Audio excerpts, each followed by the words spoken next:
देख रहे हैं न्यूज़ 7 हिंदी, राष्ट्र प्रथम। पेपर लीक होने के बाद नीट परीक्षा रद्द कर दी गई।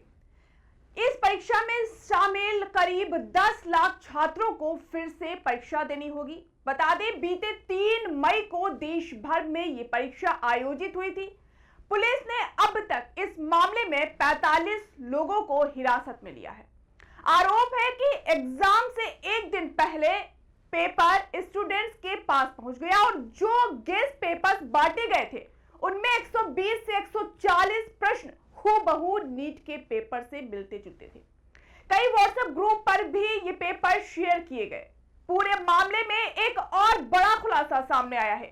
जांच में दावा किया गया है कि परीक्षा से पहले कुछ छात्रों को फोन कर कहा गया था पेपर आ गया है। सूत्रों के मुताबिक ये कॉल दिल्ली से आया था और इसके बाद सीकर में तेजी से कथित पेपर का सर्कुलेशन शुरू हुआ। बताया जा रहा है कि शुरुआत में ये सामग्री लाखों रुपए में भी बेची गई, लेकिन परीक्षा नजदीक आते आते कई छात्रों ने इसे खुद ही 5,000 से 30,000 रुपए तक में आगे बेचना शुरू कर दिया। यानी पूरा नेटवर्क लालच और कमीशन के खेल में बदल गया। वहीं केंद्रीय शिक्षा मंत्री धर्मेंद्र प्रधान ने नीट यूजी परीक्षा के मुद्दे पर मीडिया के किसी भी सवाल का जवाब देने से इनकार कर दिया। इस वीडियो में देखा जा सकता है कि शिक्षा मंत्री धर्मेंद्र प्रधान मीडिया के सवालों से बचते हुए नजर आ रहे हैं। नीट यूजी 2026 का पेपर लीक और रद्द के बाद AIMIM अध्यक्ष असदुद्दीन ओवैसी ने कहा, उस कानून का क्या हुआ जिसे आपने संसद में सख्त सजा का वादा करते हुए निर्णायक कार्रवाई करने की कसम खाते हुए और कई तरह के आश्वासन देते हुए बनाया था। सुनिए बयान।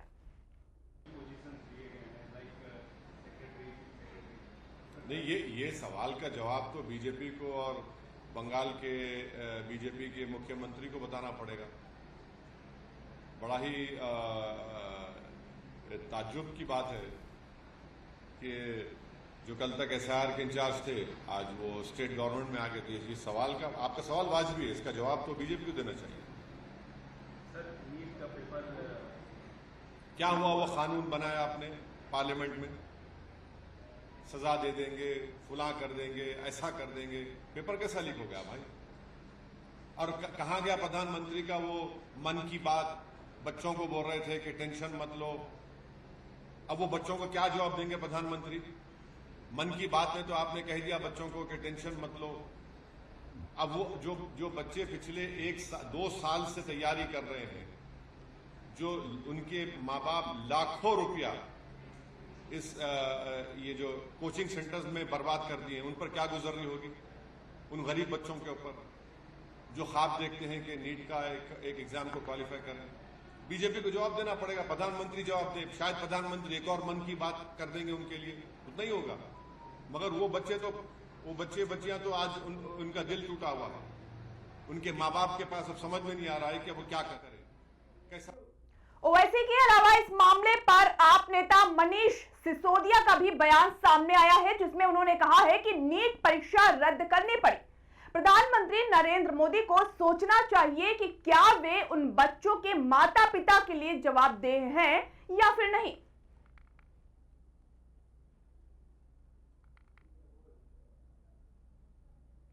कैंसिल करनी पड़ी, इतना बड़ा लीक हुआ।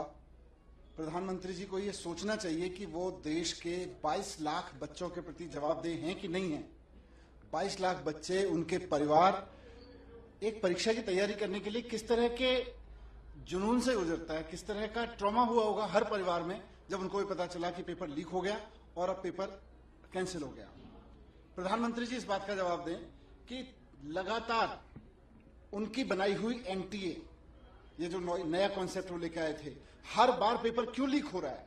और प्रधानमंत्री जी ये भी बताएं कि जो पिछली बार पेपर लीक हुए थे उनके आरोपी अब जेल से बाहर क्यों हैं? क्या उनको वापस पेपर लीक करवाने के लिए जेल बेल दिलवाई गई है? आप हमारे ऊपर, हम तो कुछ नहीं करते, भ्रष्टाचार नहीं किया हमने, हमें 18-18, 20-20 महीने तक जेल में डलवा के रखते हैं क्योंकि हम विपक्ष की पार्टी हैं। आप नीट के पेपर चोरी करने वाले 22 लाख परिवारों को 22 लाख बच्चों के भविष्य के साथ खेलने वालों के साथ इतने दयालु क्यों है प्रधानमंत्री जी? आपको क्यों उनके ऊपर आपकी कृपा बरसती रहती है? आप उनके खिलाफ सख्त एक्शन क्यों नहीं लेते? कैसे वो जेल से बाहर आ गए 3 बार पेपर लीक कराने वाले? मैं प्रधानमंत्री जी को यह भी कहना चाहता हूं कि ये जो बच्चे हैं ना 22 लाख, ये देश की नौजवान पीढ़ी है, ये देश का जेनजी है। आपने नेपाल में हाल देखा ना जेनजी ने क्या किया है।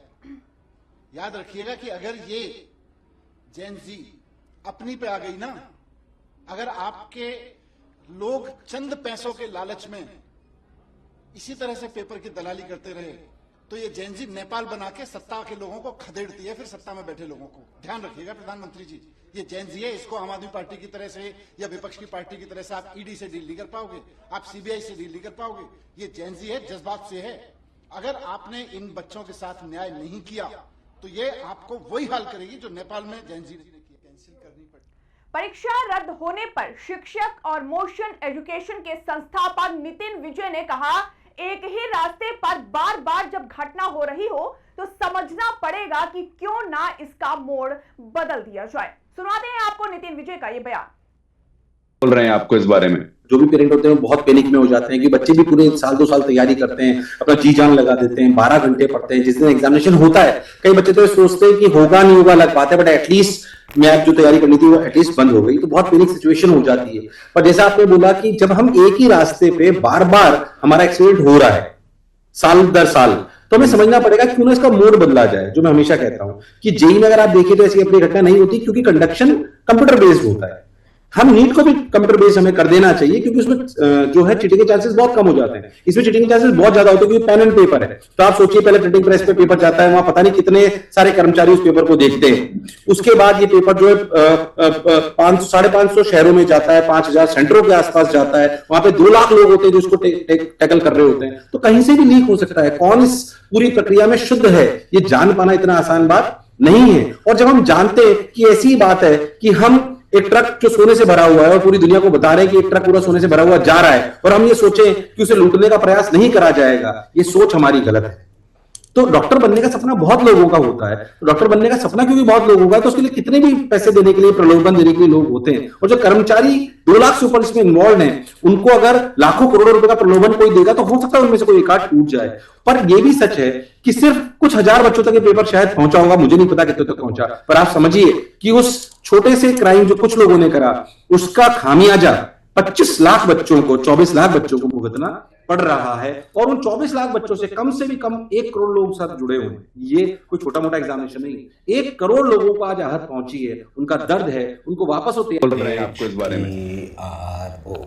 हीरो। पापा ये हीरोज कौन होते हैं? हीरोज हर जगह होते हैं, फिल्मों में, फिल्मों के बाहर भी। और ये हीरोज दिखते कैसे हैं? हीरोज सबसे अलग होते हैं लेकिन अलग दिखते नहीं। हीरोज टॉल होते हैं कि शॉर्ट होते हैं? वो खाना खाते हैं कि नहीं? स्कूल जाते हैं कि नहीं? वो पढ़ाई करते हैं कि नहीं? ये हीरोज भी होमवर्क करते होंगे क्या? वो कुकीज खाते हैं क्या? पापा ये हीरोज करते क्या है? वो आपके साथ रहते हैं और आपको प्रोटेक्ट करते हैं। बाय। फिर तो आप ही मेरे हीरो हुए क्योंकि आप ही मुझे प्रोटेक्ट करते हो। लेकिन इस घर में एक और हीरो है जो हमेशा आपको सेफ रखता है। मुझे तो कहीं नहीं दिख रहा। हीरोज हमेशा दिखाई दे ये जरूरी नहीं है। वो सिर्फ पर्दे के आगे ही नहीं, दीवारों के पीछे भी। गैलेंट एडवांस TMT सरिया, इसकी ताकत बने घर की ढाल और इसकी फ्लेक्सिबिलिटी रखे घर को सॉलिड सालों साल। गैलेंट एडवांस 500D TMT, निर्माण का रियल हीरो। सॉलिड भी, फ्लेक्सिबल भी। Gallant TMT।